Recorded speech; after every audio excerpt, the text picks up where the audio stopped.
Selamat sore, Assalamualaikum warahmatullahi wabarakatuh. Salam sejahtera, namo buddhaya, dan salam kebajikan. Pemirsa live Facebook Bangka Pos, saat ini saya berada di perkuburan Santosa dalam rangka memperingati Cengbeng atau sembahyang kubur. Di sini Bangka Pos Group sedang membuat acara merawat kebinekaan. Dalam tema kita utama hari ini adalah kerukunan beragama. Di sebelah kiri saya sudah ada tamu saya, yaitu Bapak Charlie Sendra Budi dari Perma Budi Babel. Beliau adalah Ketua Perma Budi Babel. Namo Buddhaya. Ya, baik. Selamat sore Pak Charlie. Ya, selamat sore. Selamat sore ya. Hari ini kita membahas merawat kebinekaan. Kita tahu Bangka Belitung ini sangat majemuk. Ya. Sangat majemuk, bahkan saking majemuknya beberapa orang-orang di sini yang pernah tinggal di Babel ini mengatakan kita ini adalah Indonesia Mini. Ya. Indonesia Mini. Jadi sebagai tolak ukurnya adalah kerukunan umat beragama di Babel ini sangat erat dan terjaga sejak dulu. Iya. Pak Charlie melihatnya bagaimana? Iya. Kalau kita ya sebagai orang Bangka itu untuk soal kerukunan, saya pikir itu sangat luar biasa. Nomor satu, orang kita siapapun dia, tidak peduli dari suku, bangsa apapun, atau agama apapun, itu bisa saling duduk bersama tanpa ada perbedaan. Misal kalau di warung kopi kita lihat semua orang itu ada, dari suku apapun ada, dari agama apapun ada. Kemudian pada saat kita olahraga, di gedung-gedung olahraga, ataupun di tempat olahraga misalnya bola kaki, itu ada orang kita semua. Ada dari berbagai macam agama, dari berbagai macam suku. Di tempat lapangan bulu tangkis juga ada. Jadi ada banyak orang yang berbeda tetapi bisa bergaul, saling bersatu tanpa memandang perbedaan dalam soal ras, agama, ataupun golongan. Itu sangat luar biasa sekali. Artinya, di Bangka Genang. Pak Charlie melihat bahwa kerukunan umat beragama di Bangka Belitung ini sudah menjadi bagian hidup masyarakatnya. Dan sekarang ini kan kita lihat banyak sekali muncul aliran-aliran keras ya, Pak Charlie ya. Iya.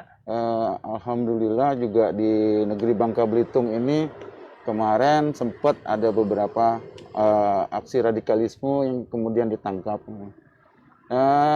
Bagaimana Anda sebagai Ketua Perma Budi Babel mensikapi ini? Terus apa yang Anda katakan, Anda sharing ke umat Buddha terhadap kondisi saat ini? Iya, memang kita tahu tidak bisa kita pungkiri bahwa dalam kehidupan bermasyarakat ada sebagian orang yang mungkin karena garis ekonominya, karena tingkat pendidikannya, mereka membuat kekacauan yang mungkin kita bisa sebutkan sebagai munculnya paham radikal tersebut. Ini tidak bisa kita pungkiri.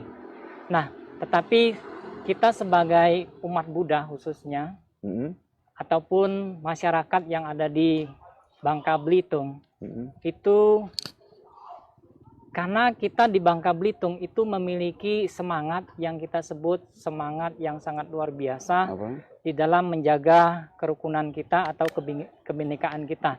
Yang sering kita dengar yaitu istilah Thongin, Fangin, Chingin. Thongin, Fangin, Jitjong. Nah, dalam bahasa orang Buddhis itu kita sebut sebagai sebagai dunia satu keluarga. Oh, dunia satu Iya. keluarga. Semua makhluk hidup berbahagia. Nah, kalau di dalam Buddhis itu Buddha mengajarkan bagaimana kita harus membuat semua makhluk hidup itu berbahagia. Memandang bahwa semua orang itu adalah bagian dari keluarga kita. Jadi, walaupun ada perbedaan, tetapi adalah bagian dari keluarga. Karena kita menghirup napas yang sama, Udara yang sama. menerima cahaya matahari yang sama, menerima oksigen yang sama, berpijak di bumi yang sama, di tanah yang sama. Jadi tidak ada perbedaan. Untuk itu, mari kita sama-sama saling menghargai, menghormati. Walaupun perbedaan itu ibaratnya jari-jari di tangan kita. Kalau tidak ada satu jari, mungkin jadinya kurang bermanfaat. Tetapi karena ada 5 jari yang berbeda memiliki fungsinya masing-masing. Jadi setiap orang dalam kehidupan bermasyarakat kita itu pasti memiliki nilai manfaat dan nilai guna. Justru karena ada perbedaan itulah menjadi Indah. Indah gitu Iya. ya. Keluarga kita juga, di dalam keluarga kita juga berbeda-beda. Ya, mungkin dalam satu keluarga itu ada yang agamanya Islam, ada yang Konghucu, ada yang Buddha, ada yang Kristen. Tetapi tetap satu keluarga. Ketika waktunya tiba, misalnya Lebaran ataupun Imlek, pulang bersama-sama berkumpul di rumah besar. Dalam satu keluarga, di rumah orang tua. Kira-kira seperti itu. Tapi bukannya perbedaan itu sebenarnya rentan dengan perpecahan, Pak? Perbedaan kalau kita menganggapnya itu sebagai satu buah masalah, maka itu memang benar sebagai jalan untuk kita pecah ataupun rentan untuk jadi perselisihan. Tetapi kalau kita menganggap perbedaan itu adalah sebagai hal yang lumrah, yang wajar, dan menganggap itu adalah sebagai keindahan, maka itu menjadi baik. Jadi perbedaan itu sebuah fakta yang tidak bisa kita hindari, Iya, sebuah kenyataan yang harus kita jalani iya benar. dalam kehidupan kita. Iya, Mau tidak mau itu harus kita hadapi. benar, harus kita hadapi. Jadi bagaimana kemudian kita harus bersikap menghadapi perbedaan yang kemudian saat ini terus-menerus dipelihara oleh pihak-pihak tertentu, hingga kemudian ini kita khawatir akan menimbul keretakan-keretakan gitu. Baik, kalau di dalam Buddhis itu Sang Buddha mengajarkan Catur Brahma Wihara. Catur Brahma Wihara itu ada 4. Yang pertama itu disebut sebagai metta. Metta itu artinya cinta kasih universal. Jadi sebagai umat Buddha, kita itu mencintai semua orang, semua manusia, bahkan semua makhluk hidup. Makanya di dalam ajaran Buddha itu ada istilah vegetarian.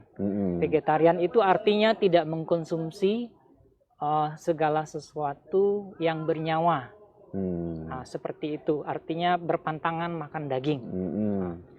Ini yang pertama kita sebut sebagai metta. Yang kedua itu adalah karuna. Karuna itu artinya welas asih. Welas asih di sini artinya ketika kita melihat orang lain menderita, melihat orang lain kesusahan, maka kita harus timbul hati welas untuk menolong, membantu orang tersebut. Bahkan lebih daripada itu, kita juga harus berwelas asih kepada makhluk-makhluk hidup yang lain. Ya, termasuk hewan dan sebagainya perlu kita kasihi. Yang ketiga itu mudita. Mudita itu artinya turut berbahagia. Turut berbahagia itu maksudnya seperti ini. Ketika kita melihat keberhasilan orang lain, kita merasa bahagia dengan keberhasilan orang tersebut. Jadi ini adalah hal yang sangat luar biasa. Biasanya kita melihat keberhasilan orang lain itu kita menjadi iri. Benar nggak? Nah, Buddha mengajarkan kita ketika kita melihat orang lain berhasil, sukses, maka kita harus berbahagia dengan keberhasilan orang tersebut. Ini yang ketiga. Yang keempat itu kita sebut sebagai UPK. Apa tuh? UPK. Ini bahasa Palinya UPK, bahasa Sanskertanya itu upeksa.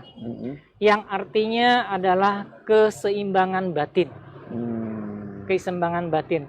Artinya kita menghadapi situasi apapun dengan batin yang seimbang. Kalau batin kita seimbang, walaupun kita melihat masalah di depan kita, maka kita tetap tenang, tidak emosi, ya, tidak marah-marah. Nah, kita bisa berlaku adil. Artinya kita memandang setiap orang itu sama seperti kita, membutuhkan keadilan juga seperti kita. Ini yang diajarkan oleh Sang Buddha. Jadi artinya semua agama itu pada intinya mengajarkan cinta kasih, Ya, perhatian kepada sesama, ya, untuk hidup dengan sendirinya. Jika dia menerapkan nilai-nilai agama yang dianutnya, dia akan hidup dengan siapapun dengan di damai. muka bumi manapun dengan damai. Iya, benar. Karena ini adalah patokan hidupnya. Iya, Jadi dia ditaruh dimanapun, nggak hanya di bubble ini, dimanapun, di ujung belahan dunia manapun, dia akan bisa hidup berdampingan. iya, Ya. benar. Jadi terhadap yang kemudian muncul radikalisme ini, yang diperkuat umat Buddha yaitu menjaga kesatuannya mungkin, Iya, kemudian menghimbau. iya.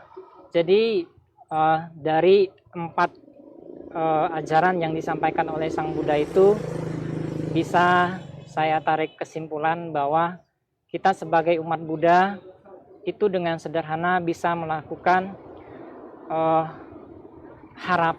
harapan kita, yaitu semoga semua makhluk itu dapat hidup berbahagia. Dunia jadi satu keluarga. Kalau kita bisa mengamalkan ini, saya yakin kita kehidupan di Bangka Belitung ini pasti tentram dan damai, jauh dari tindakan-tindakan kekerasan ataupun radikalisme seperti itu. Anda punya teman-teman dari, Anda orang sini ya Pak ya? Ya, saya asli Pangkal Pinang. Asli Pangkal Pinang. Banyak Ya. teman-temannya yang agama lain ya saya rasa. Oh ya, tentu saya bergaul dengan siapa saja, Pak. Ya, kalau kita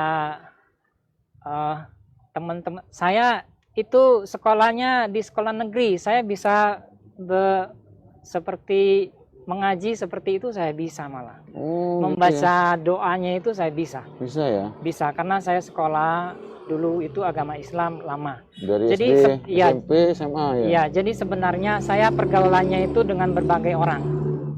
Ya, dengan berbagai Tinggal di orang. sini di mana Pak? Kalau saya tinggalnya di Wihara Citra Maitreya. Sebelumnya? Sebelumnya saya tinggalnya di Baciang. Oh Baciang, Ya. Orang Baciang. Orang Baciang asli. Berarti tidak jauh dong sekolahnya ya? Ya, saya sekolahnya di Baciang semua. SD-nya dulu SD nomor 72. Di situ juga. SMP-nya SMP Negeri 6. SMA-nya di Semada. Untung nggak ada kampus di situ Pak. Iya, kalau ada kampus di situ. Nggak jauh-jauh dari Baciang. Ya. Ya. Jadi menarik, kerukunan umat beragama ini. Pak Gubernur kita tadi menyentil bahwa ini menjadi aset, aset kita, terutama dalam hal membangun. Ini juga menjadi aset pariwisata, ini juga menjadi aset investasi, investor untuk mau masuk. Gitu. Benar. Kalau kita tidak rukun, tidak damai, investor itu susah masuk. Mereka akan cari hitung-hitungan. Kalau tidak aman, siapa yang mau datang? Wisata juga seperti itu. Kalau tidak aman, siapa yang mau datang? Benar nggak? Benar. Jadi memang ya itu menjadi modal utama kita ya? Ya benar, modal utama kita untuk membangun negeri kita ini. Anda melihat ini sudah mulai tergerus atau bagaimana? Enggak ya? Kalau di sekarang semakin banyaknya hal-hal yang di luar dugaan terjadi. Ya. Kalau di Bangka Belitung sih, kalau masyarakat kita yang asli, saya pikir masih tetap terjalin harmonis. Tapi di luar daripada itu mungkin ada yang pendatang baru dengan doktrin-doktrin barunya yang bisa membuat radikalisme di Bangka Belitung itu berdiri ataupun bangkit, bisa seperti itu. Tapi kalau kita masyarakat asli di sini yang sudah sekian ratus tahun yang berada di sini, itu biasanya hidupnya masih tetap harmonis. Jadi sebenarnya kekhawatiran itu ada. Ada, ya? tetap Kekhawatiran ada. itu ada ya, karena di samping dunia begitu luas, bebas saat ini ya, informasi dengan cepatnya sampai, ada distrusingnya informasi, bahwa itu ikut mempengaruhi nggak menurut Anda itu? Oh tentu, karena dewasa ini kan perkembangan teknologi itu sangat cepat, jadi ditambah lagi dengan medsos yang sangat luar biasa. Setiap orang itu membaca berita dari media sosial, yang mana berita itu kesahihannya, kebenarannya itu belum tentu 100% benar. Kalau tadi saya bilang, kalau tingkat pendidikan kita kurang, ya, maka ketika kita menerima berita-berita dari media sosial yang kita tidak tahu kebenarannya, terus kita menginfokan kembali kepada yang lain yang sama juga tidak tahu seperti kita, maka ini adalah salah satu jalan timbul yang bisa menyebabkan crash di masyarakat, masalah di dalam masyarakat. Karena misalnya seperti isu-isu hoax yang tidak bertanggung jawab itu bisa merusak. Jadi sebenarnya pihak agama Buddha sendiri mengecam tindak kekerasan ya. Iya, tentu agama Buddha mengajarkan cinta kasih. Makhluk seperti hewan pun tidak boleh disakiti, apalagi kekerasan yang dilakukan dengan sangat masif yang luar biasa, seperti kita ketahui belakangan ini kan, terjadi bom di Makassar, kemudian tindakan yang di Mabes Polri kan, itu semua mungkin tidak pernah kita pikirkan, tapi nyatanya terjadi. Nah ini semua ada kaitannya mungkin dengan media sosial. Kalau jumlah umat Buddha di Babel ini dari tahun ke tahun saya lihat banyak peningkatan ya Pak ya? Iya, ada peningkatan, ada. Karena saya hampir 50 tahun di sini ini, saya merasakan ada jumlah pertambahan yang sedemikian. Iya benar, ada peningkatan. Kalau kita sendiri umatnya yang di Wihara Citra itu, kalau menurut buku registrasi, artinya buku umat yang terdaftar itu ada sekitar puluhan ribu. Tersebar di 7 kabupaten. Pangkal Pinang. Pangkal Pinang aja? Ya, puluhan ribu. Gitu. Jadi dari tahun 1983 sampai sekarang itu kita punya buku catatan registrasi umatnya. Ada nomornya semua, lengkap. Ada puluhan ribu umat. Tapi dari puluhan ribu dikasih itu kartu anggota gitu? Ada kartu anggota. Jadi dari puluhan ribu itu mungkin ada sebagian yang sudah meninggal. Ya. Mereka berprofesi sebagai apa aja kebanyakan, Pak? Kalau umat-umat kita profesinya ya, ada sebagai pengusaha, ada juga sebagai karyawan, ada juga sebagai PNS. Ada PNS ya? Petani, ada juga yang PNS. Guru? Guru ada. Ada ya? Guru ada. Saya juga termasuk guru. Guru di mana, Pak? Saya di sekolah negeri 8. SD negeri 8? SMP negeri 8. SMP negeri 8. Ya. Saya dulu dari tahun 2000 saya sudah mengajar. Tahun PNS dong Bapak nih? Saya belum, saya tidak mau jadi PNS. Kenapa tidak mau jadi PNS? Karena kalau saya jadi PNS itu nanti saya begini, saya takut saya terikat. Oh. Ya, karena kan saya tugas keagamaannya itu ditugaskan kemana saja saya harus pergi. Jadi SD 8 itu sebagai guru agama Buddha bukan? SMP negeri 8. SMP 8 itu guru agama Buddha? Iya benar. Oh. Ya. Baik, saya pikir sudah cukup Pak. Ya. Kita ini lain kali mungkin ada kesempatan kita ketemu lagi. Ya boleh. Dalam acara yang berbeda, Ya, sehingga ini sebagai awal yang baik untuk benar. kita memupuk dan merawat kebinekaan Ya, di Babel ini yang harus selalu kita rawat, harus selalu kita jaga, ya, karena ini adalah modal kita, ini adalah aset kita. ya, Seperti Bapak bilang tadi, bahwa kalau tidak aman, tidak ini gimana orang mau datang, ya, mau benar. berinvestasi, ya Ya, nggak? Kita sama kita aja hidupnya nggak enak, nggak Iya. bisa ngelambai tangan kalau ketemu teman di benar, jalan, benar, nggak bisa ngopi kita. Benar, Ini kan benar. selain kita bisa lanjut ngopi-ngopi gitu kan. benar, ya. Ya, baik saudara-saudara pemirsa live Facebook, saya pikir cukup sampai di sini bincang-bincang kita dengan Pak Charlie, Ya, Ketua Permabudi Babel. ya. Salam sehat untuk kita semua. Sampai jumpa. Namo Buddhaya. Assalamualaikum warahmatullahi wabarakatuh.